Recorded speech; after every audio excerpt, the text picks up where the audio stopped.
opportunities for fabricating India's semiconductor manufacturing journey.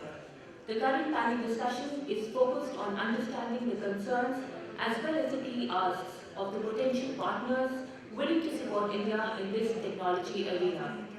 Esteemed panelists for this session include Mr. Jitendra Chadha from Global Foundries, Mr. Santosh Kumar from Texas Instruments, Mr. Vivek Sharma, ST Microelectronics,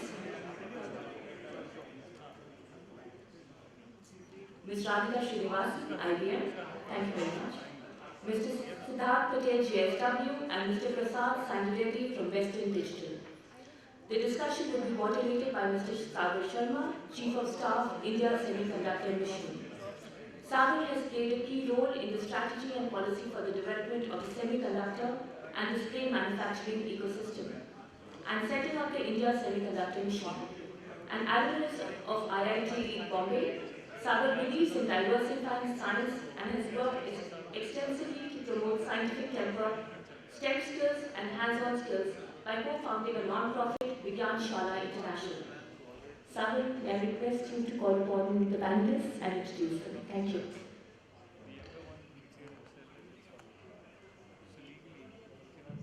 Good evening, everyone. Thank you, Charu, for the introduction. I think after hearing, about the different aspects of the ecosystem, now it's the turn of the investors to actually come and tell us, about their plans. So I'll just call podium JC Jitendra Chadha, we call him JC from Global Foundries. So JC has more than 2 decades of experience in semiconductor industry. Worked across the lines, R&D. He has, key behind the founding Safal and also the past chairman of ISA. Currently, the VP and India Country Manager for Global Foundries. Welcome, JC, to the panel. I'll call Santosh from Texas Instruments. Again, more than 2 decades of experience. He's spearheading TI very well, and I think with the kind of leadership he's provided, TI is growing every year, in India. Vivek from ST Micro. He's leading ST in India for more than 2 decades, and alumnus of IIT Delhi. Vivek is, instrumental in expanding ST's base when it comes to R&D and business in India. We have Radhika Srinivasan from IBM. Radhika, again, more than 3 decades of experience in IBM. So she leads the technology transfer licensing in the IBM. We have Siddharth Patel from JSW. Sid is an alumnus of Indian School of Business and Bangalore University. He has, pretty rich experience of strategy and running businesses. Currently, he is the VP of, JSW Group. And last but not the least, we have Prasad Sanjay from Western Digital. Prasad is the VP of for memory technology for Bangalore, Penang, and Shanghai at Western Digital.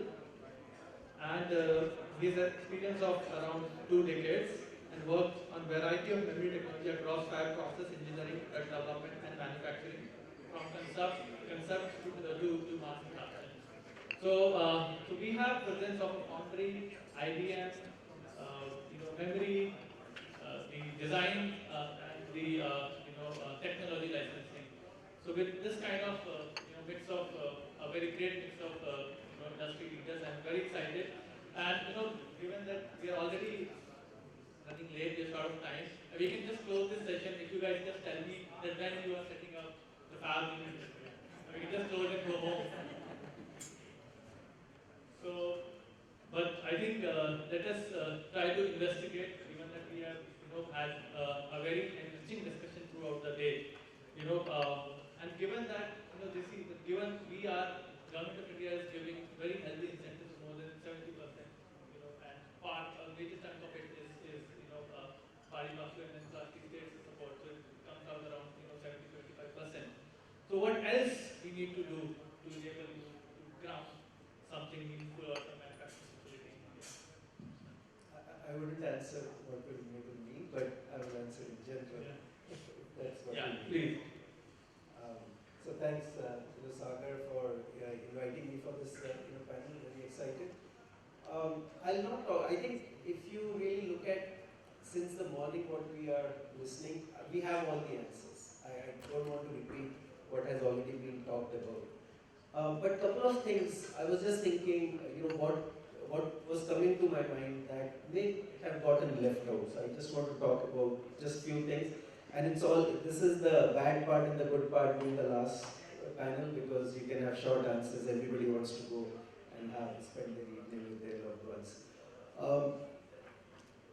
One of the things, if you really look at all of the announcements that have come out, or people who have the vision to be part of the building semiconductor ecosystem, especially fabs, OSATs, and so on. I think the government has already done its bit. The incentivization I heard today is the best in the world. I have heard that a couple of times, so I'm believing that that is the best in the world we have. But if you set that aside, one of the key elements each player who is interested has to look out for is who is the viable technology partner that will help this venture be successful. So, one of the things, in addition to just the incentives, the know-how, the experience, and the operating knowledge of making something financially viable, technologically viable, is one thing we need to very seriously look at in any of the proposals that we have. The number two thing we may not have talked a lot yet, but I think we should talk is, who is the customer?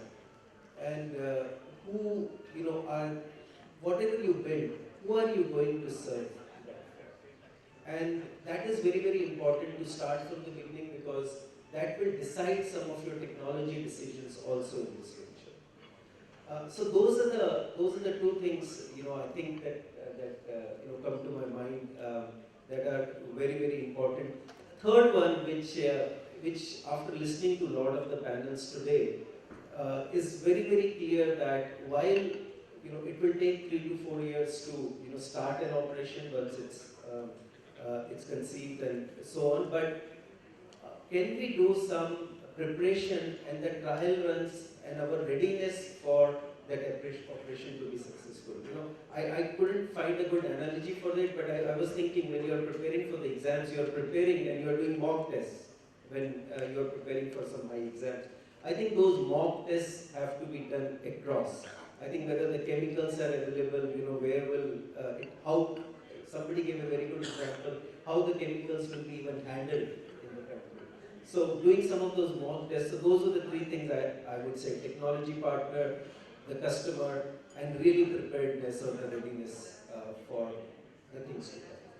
Indeed, these two are really critical parameters, and we are very mindful of these particular aspects. Now, Santosh, I also want you to add, your insights to this particular session. That what else we can do. I think this is a great beginning. Thanks for inviting me as well here. This is definitely a great beginning, but we should look at this that it's going to take a lot of time for us to just get to the level of maturity. When we look at something like this and say we have to put a dot in a new map, which we don't really have a presence, right? We'll think a lot because it's not really about the money. There are so many other things that are involved when it comes to reliability of the products that we create, impact to customers. We're talking about gases, right? We don't even change the gas that comes into us from the same supplier with a minor change because the cost and impact of that is really, really huge. So we have to really think and really ensure that the products that we are actually creating are totally differentiated. Because if you are doing this because there is government money available, I will be very, very, very scared to do something like this because that's not going to stand with us in the long. Because the products that we create must be differentiated, customers must be satisfied, there must be a cost advantage for the product, and they must get something that they are not otherwise getting. If this comes because of a protection from the government that will call the government project will actually buy it, I'm not a big fan of it. I think the product should stand on itself because they are actually special, they're good. Across the world, we should be able to sell these products. So we should actually think about that of our customers. If you think that as a goal, right, then we have to look at it, do we really truly have the right people? Right? We have taken 30 years to come back and say from a semiconductor design perspective, we have a little bit of critical mass. I would still not really say we are the best today. We have established ourselves reasonably well. It's going to take time for us. We don't really have the right set of people who can tell us exactly what does it actually mean for AT or fab manufacturing, right? To the point, we should be really thinking, what are the things that we have to do as a country to bring 100, 500, 1,000 engineers with the expertise that is there in other parts of the world, right? To the extent of how are we really going to make life easier for them, right from their finances, the protection for income taxes for them. It's a very complex thing because you've got to look at it, they're actually stable in a different place, they're doing their lives really well. Why should they really come over here and change, right? I think we have to do so many things different just for the talent side of it, right? I think I would think to be the customer side of it and what are we really thinking and the talent side of it, how prepared are we really going in and how do you truly earn the trust, right? While I heard passionately all the comments and I also go back on the other side of it and argue, right? While I had conversations about this topic in Bangalore, in our building, 3 times power bank. Of course we have UPS, we have backup, right? Of course that's not the system that we are actually going to talk about here. When we talk about reliability, we are not talking in terms of 99.8 or 99.9.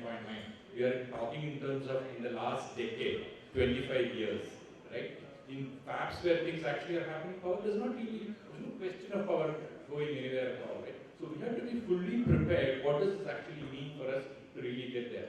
But it's a beautiful beginning. Leadership that has been demonstrated by ISM and the government over here is just exemplary. If you look at it 5 years back, we could never have imagined this level of progress that we could have made, right? But we should not really think that all of this is done at this point of time. We should think this is a great beginning and we have a long way to go to achieve, to reach some level of a critical mass here. We have a long way to go, and on that note, I'll go to ST.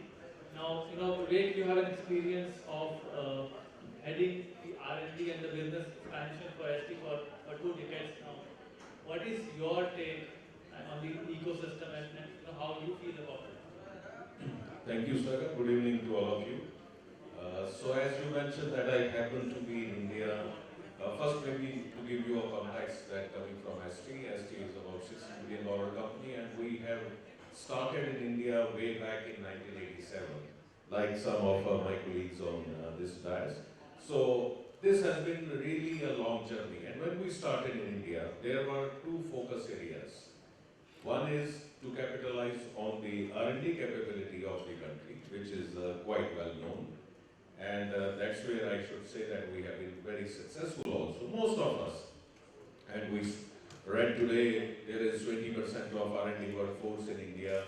And I can share with you that the kind of work we are doing in our design center is really top class, if not better. And sometimes when we have issues in our Indian teams here, our CEO is aware. So you can see that the kind of criticality these teams have reached in all these years. The second mission was to serve Indian market. And that's where the complexity is. And now we are speaking about the fab, and Ajay is not there. He highlighted this point, but I would like to underline. Someone who has been walking in the roads, on the roads, and can share with you that what really the challenge it poses. First of all, we all know that India is a large economy, increasing, but there is an angle which we can be many times quite proud of it, that our purchasing power parity, if we look at our economy, is 3 times more. But it brings a very important challenge. When it means in the same dollar, I can buy something 3 times as costly as compared to other countries, the price sensitivity becomes extremely high. When I go to visit customers, most of the time our discussion starts with price point, everything in between, and ends with the price point. What does it create? Then when we look at our startups, most of them are very innovative. We say let's do cost innovation for the mass markets. But then the money is not there to really scale up to do that kind of volumes, to capitalize on that. And then to monetize that innovation they need to export. And that's where we see a gap. When we look at our local customers, the price sensitivity is so high that they are not able to gain in terms of really monetizing their innovations. And on the other side, there is a big opportunity, and Ajay is not there, but I would like to underline. When I graduated, and I'm sure many of us were there at that time in 1980s, India was a flourishing electronics design country. And then also we heard SCL this morning. At that time there was like analog TV was being designed and all the components, there were more than 80 suppliers of components at that time. It was really flourishing. One error we did at that time, it remained as a closed country. As soon as we opened in the beginning of 90s, suddenly there was a global competition there and most of the companies who were doing electronic system design, thank you for joining, I was just reflecting on my experience here, what we have gone through. So electronic system design went out. Very few companies were doing, but later on that also. So when we look at the ecosystem today, the electronics design, we many times focus on manufacturing, which is great, but we also should focus on electronics design. There are many implications on that. We have huge design facilities in the country. We are doing chips for worldwide. But, and I share with you my experience, we were in set-top boxes. Set-top box was a big market in India. We were selling our chips in the local market, but then we were almost going to design a chip specifically for Indian market. That's where the real value starts to come in. And startups must need to have a look at what market is. Even if we are thinking of fabless, one challenge has to be mastered. Where is the market? Who is my customer?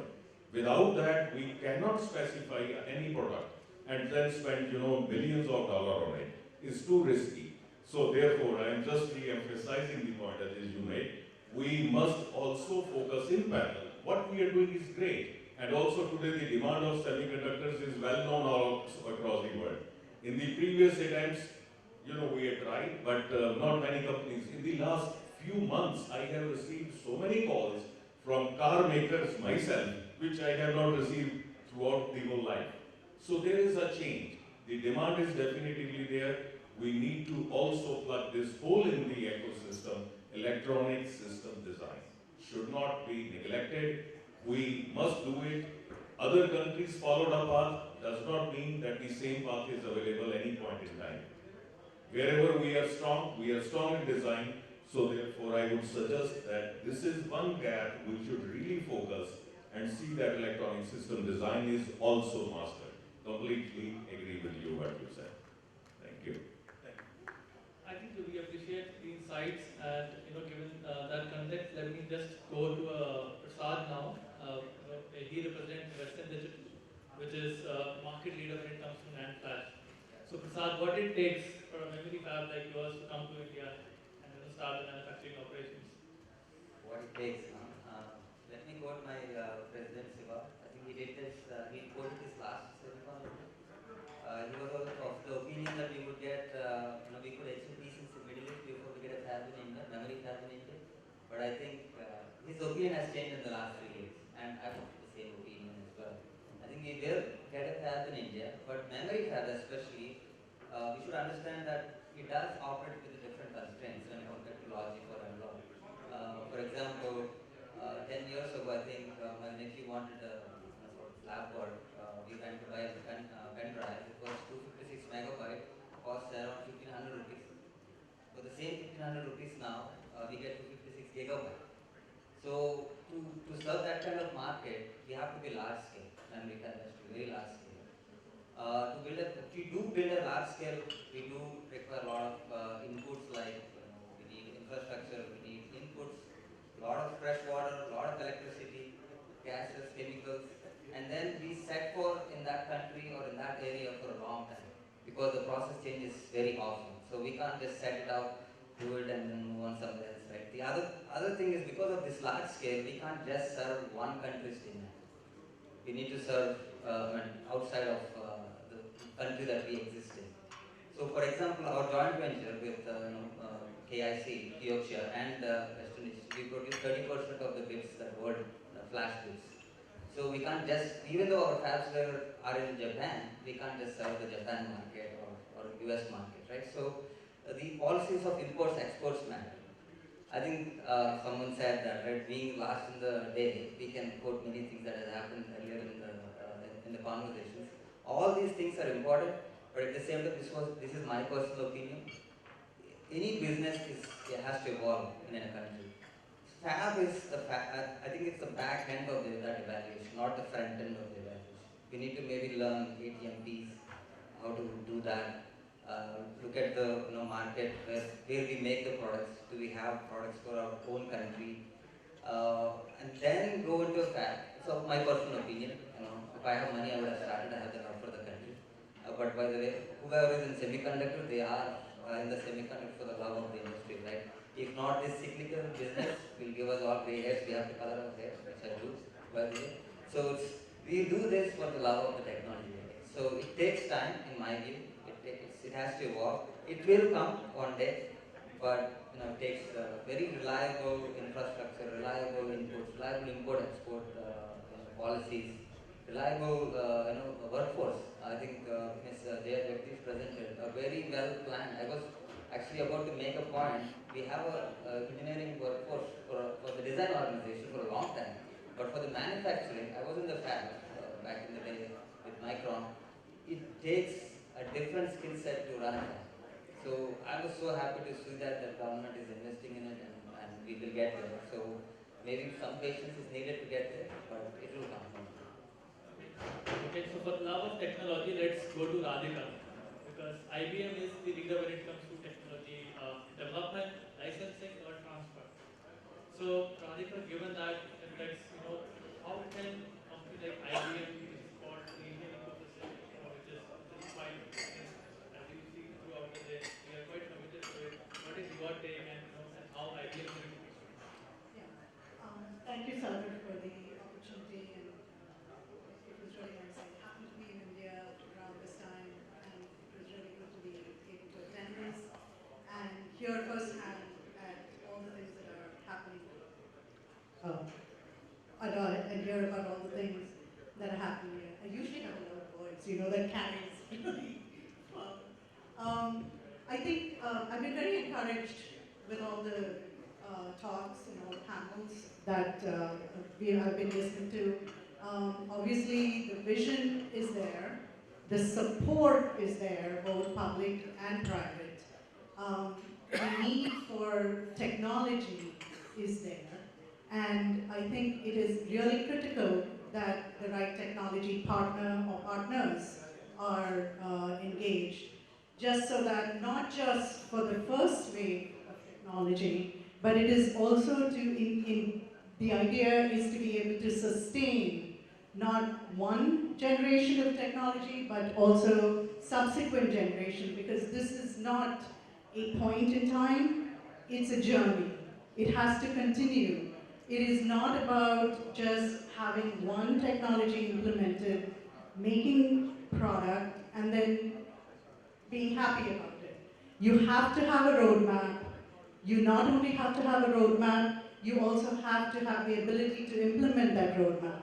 You have to have feeders into that roadmap, which requires a really, really strong R&D program that is encouraged, not just in fab, not just inside the fab, but also in the ecosystem has to include universities, government labs, national labs, state labs, schools, whether it is at the graduate level or even at the undergraduate level.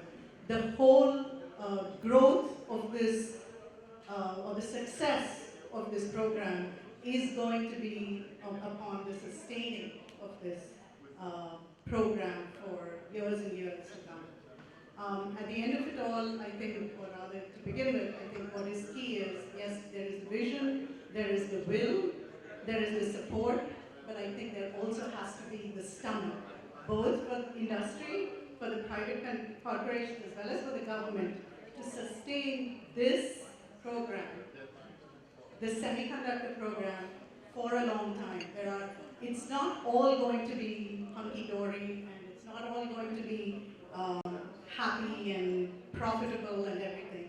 There's going to be dips, there's going to be, good times and bad. But seeing it through those is really key so that India continues to be a productive and a force to be content with in the world. Thanks, Radhika. I think we are quite committed. We understand it's a management and it has to be a sustained effort over the years. So with that, I'd like to bring the perspective of a big Indian business house. Sid, you represent a multi-million dollar Indian business house. What is your take? What is what else we can enable for you?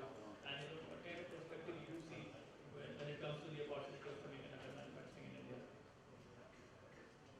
Good evening everyone. My name is Siddharth and I head new projects at JSW Group, and one of my main tasks is to nurture partnerships, collaborations, and over the last 1 year in our hunt for a partner to set up a fab in India, we have met a number of IBMs, foundry companies, some of the leading ones in the world, and it's been a very unique experience. And I'm going to be very honest and tell you the challenges we faced and the opportunity that we believe lies ahead.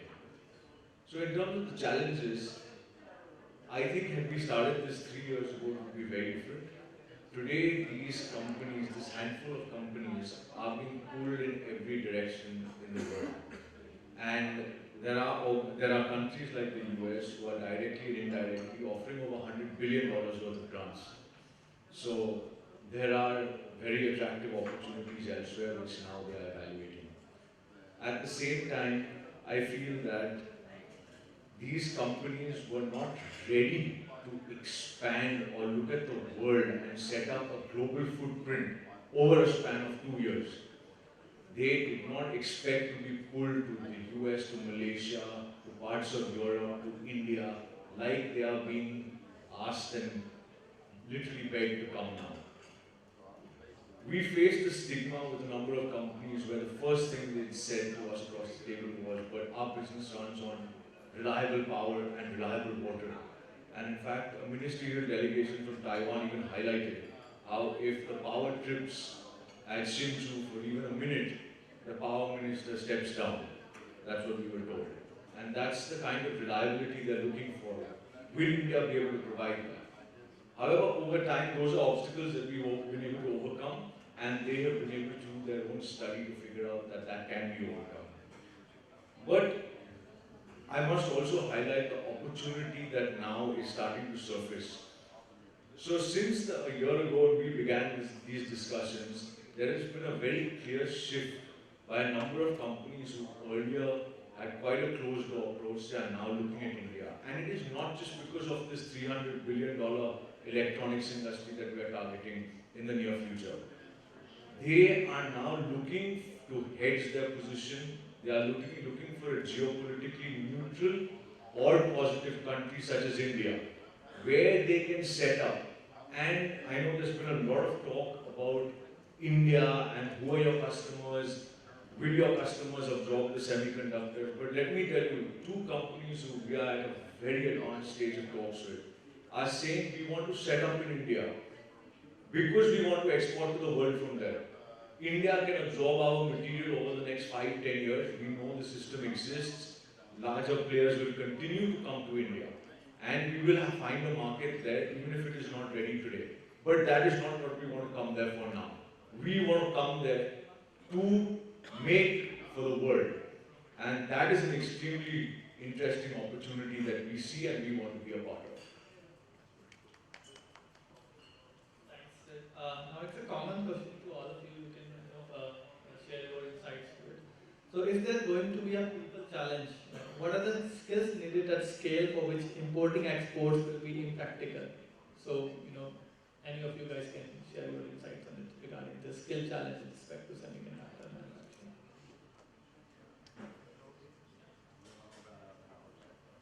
Yeah, so your question, I think what I heard was specific to semiconductor manufacturing, not the design, because we have good talent is available on that one.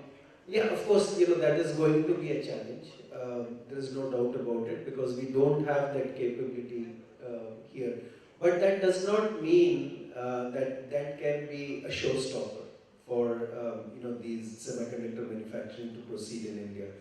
If you look at some of the examples of other countries, and I've seen that very closely in last 2 decades, you can train that in the initial phases by taking help of other countries, other companies or ecosystems that have that talent, and that talent is not too far away from where we are as far as geographically is concerned.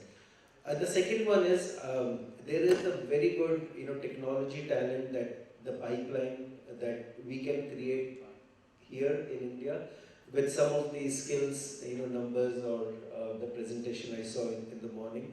The thing that we have to do is we have to speed that up. If we have to, if these foundries are going to come in, the manufacturing plants are going to come in, we have to speed up that process so that a good pipeline is generated here. And some of the experts I think will have to bring in, from outside.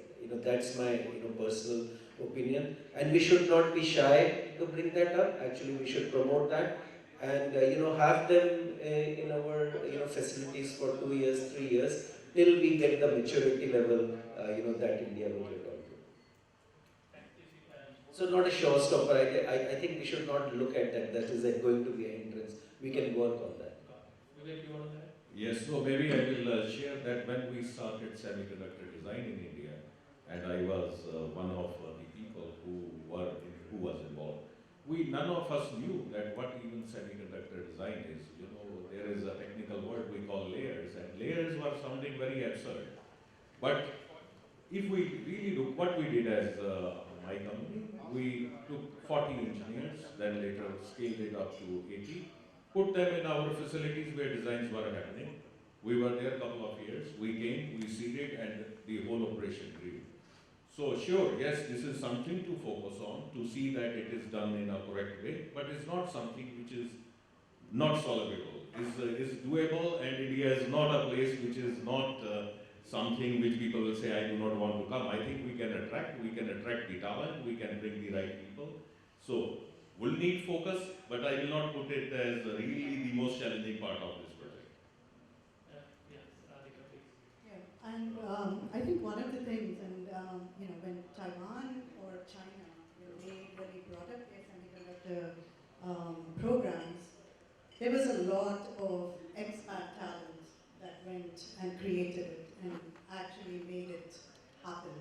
So there is, I think that is definitely one of the, and I think it is the intent perhaps of the companies that will bring this up is to tap that talent, and then that talent then can sort of grow or help grow other talent too. And I think what I heard from Jaya this morning, the workforce plans are pretty comprehensive and complete. So yes, day one might be difficult, but I'm sure by the time it's day 365, things will look far better. I think we can also start a lot with our strengths. For example, if you look at an AT, pretty much all the test people are working in several of the companies sitting over here. Right? So there are a lot of places for packaging, we have a lot of expertise. There are several places where we have expertise, we can definitely go. But critically running the fabs, we don't really have the talent, we have to acknowledge it. And cost of failure is very, very high, so we can't really take it like how we grew design talent because it is billions of dollars at stake. And we have to be responsible for this, right? So if you look at it that way on where we have strength, leverage it, where we don't really have, bring it over whatever it actually takes to do it, I think we can get there. Raw talent, there is no place in the world that will compete with India. Huge talent potential, we are the youngest nation on the planet and will remain so till 2070. So huge potential, and before opening floor to audience for quick one or two questions, I'll just tell you my question is, I want all of you to tell me one key thing which you think is important for India to be successful in semiconductor manufacturing.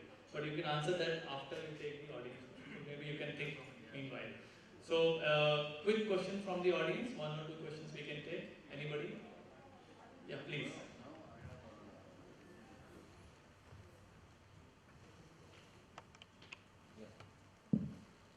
Yeah, what Siddharth brought about is that TSMC is putting up a plant in Arizona and in Japan, and now it is also confirmed for Europe. So I don't know why India could not, during that period, pull TSMC to India. Because of the reasons that they are not confident of the infrastructure, but I think the scene has changed a lot. And one can have a captive power supply. That's how we also run. We have a standby captive supply. We cannot switch off the equipment. Secondly, the kind of investment required ROI. So that is always not too high to begin with. So are we ready for that? Is the government of India ready for a very low ROI for next 10 to 15 years? And how are we going to cope up with the CAG kind of an audit that normally government fundings are to be done? So I think you can one advise that to start up a foundry, what should we do? The government is paying the 50% of the capacity basis, and the state governments, and still a very lukewarm response. That's what I think. Particularly the compound semiconductor field, which is a very strategic. Nobody wants to put up a plant here. No, so as I said earlier, I think it's because suddenly there is this huge pull from all over the world that it's a matter of relativity. As I said, if we were 3 years earlier, I think we would have gotten some players here much quicker, but now they are being pulled with various incentives across the world. That being said, even hurdles as big as the supply chain, which has to be so precise and lucrative for this business to sustain, the companies that we have engaged with over the last 1 year, who've done independent studies, who have put boots on the ground in India, who have got knowledge partners that are engaged, have realized that yes, this can still be managed, we can still be lucrative. But to answer your question and your question all together, I think one of the biggest changes that has to happen in India for this business to sustain is we have to move away from the ROI range of this 2 to 4 years that so many businesses give us in India. So many businesses today, they give us this wonderful ROI of, let's say, 2 to 4 to 5 years. That does not exist in this business, and we've also come to learn that this is not a business of free cash flow. Because whatever you make, you have to replow back in. Because then there's a new generation of technology. You have to be more efficient.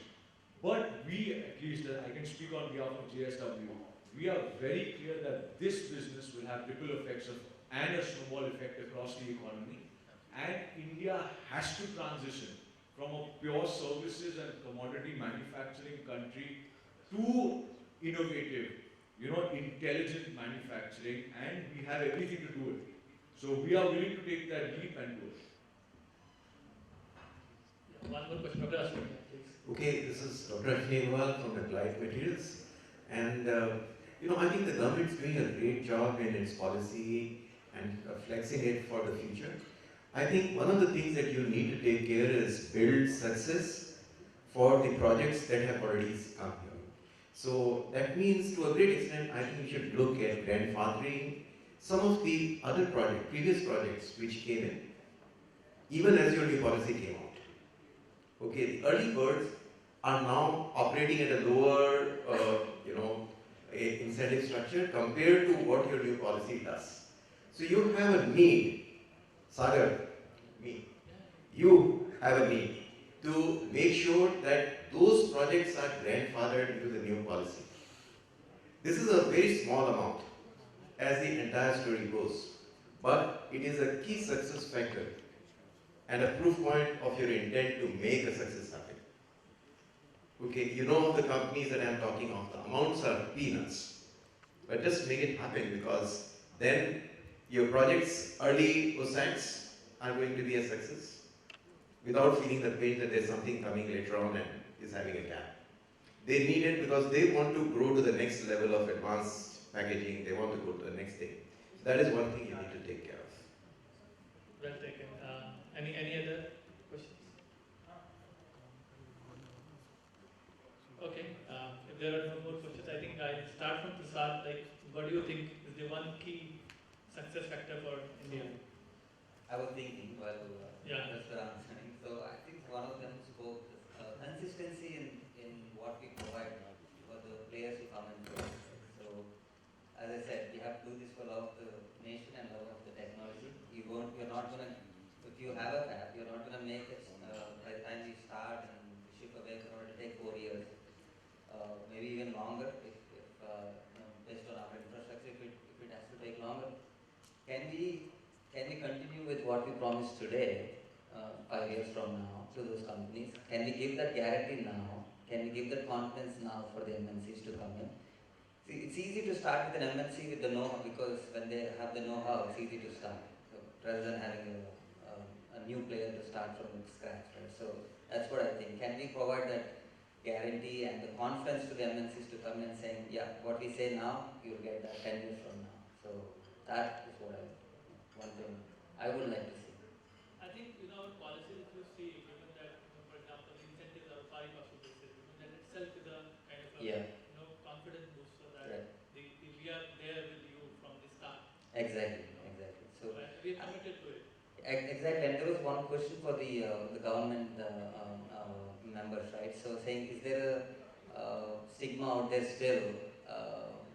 I still feel, I work in US, I work here. I still feel some of the MNCs who are senior people still feel, are you sure what is promised happens? It's still there. So we all have to have. I mean, we are doing our part. Government has to do their part. I think all of them are doing it, but I think we still need to continue and the perception issues. Exactly. Sure. So Vivek. So I think there are a couple of points, but I will pick the most important one which sounds to me. So this we discussed throughout the day, but I will underline that the demand side of this project has to be absolutely clear. Not in short term, mid term, long term, because it's a long haul project and it will be years. It is going to be there, and there is going to be continuous investment also which has to happen. So therefore, the demand side, we need to be absolutely clear, foundry, IDM, mix of these two, whatever. In case some established player comes, this side gets taken care of because they know the demand. But if not, then this needs to be very clear. But then there is a big hope when I see people like Ajit involved in this project. I do believe we'll be able to bring the clarity to this aspect so that this is a robust project. I'm sharing from my experience again that when such things have some really the gap is this one also. There may be others, but this one is the predominant one. That where is the demand? Thank you. And Sid has already shared this key thing, and now we can ask Radhika to probably share. Yeah, I think I shared that before, that it's really focus, persistence, and a lot of public support. By public I mean government and other support, and for a long time, not just 2 years, 5 years. I think this is an ongoing thing. Okay, persistent public support. Yes. Great. So Santosh, please. I think we should invest in teaching customers. Teaching customers are extremely important for us. In this business, it is people who can design the boards, who will actually use the existing parts available and design the boards, and they will give a lot of information and inputs, and they will actually want to do more if we have more of them here, and we have to incentivize everything possible for growing the ESDM business. And if you do that, foundry businesses will actually get a lot of benefit, because a lot of them will come back and put specific requirements to the foundries and say the things that we wanted to build, right? We are very young, so investing in our customers is the right thing for me. So, now move to JC. And JC, just for the audience, so Global Foundry is running their fabs from India. Their Malta fab probably, or some other fabs are run by Indian engineers, using a virtual fab model.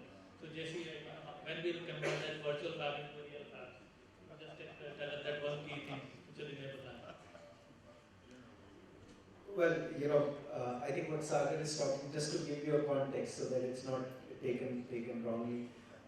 What we do here in India, Global Foundries, we are a global semiconductor manufacturer, and with our locations of our facilities or foundries in Germany, in US, and in Singapore, this is a very unique proposition that we provide to our customers because it's very diversified, and so all our supply chain is very secured and stable because of that diversity.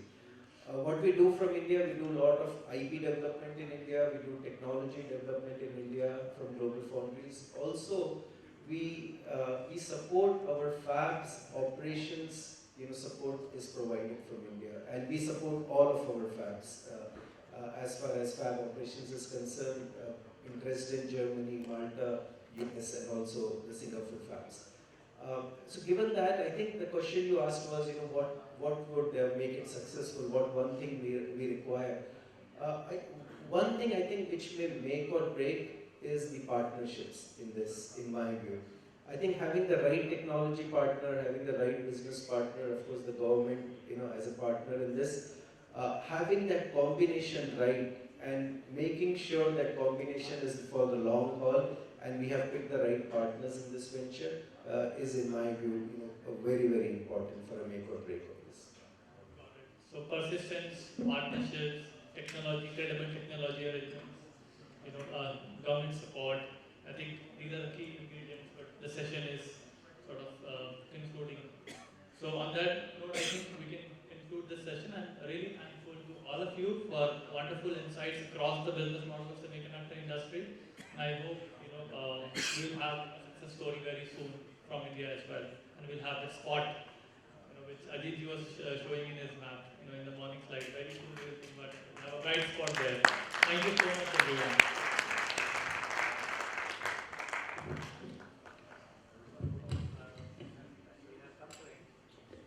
We have come to the end of this event. I'll request all of you to just wait for 5 minutes. We will also summarize this event, and Ajit Manocha sir is also going to be here to give his key takeaways. So let's do the formality of moment 2, and then I will call Ajit Manocha sir. So, JC, please.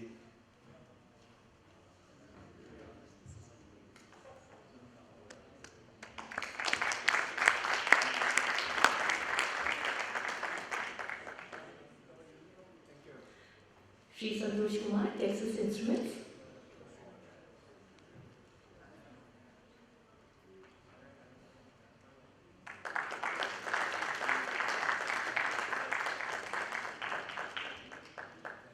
Shri Vivek Sharma from ST Microelectronics.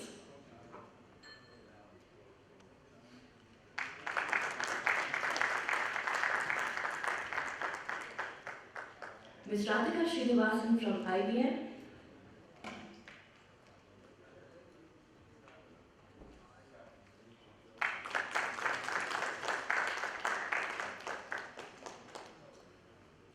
Shri Siddharth Patel, JSW.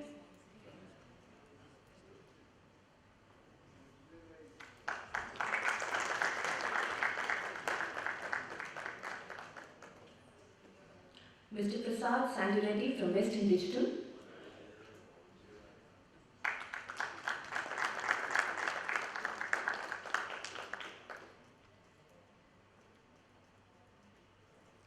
And our very own Sagar Sharma, India Semiconductor Mission.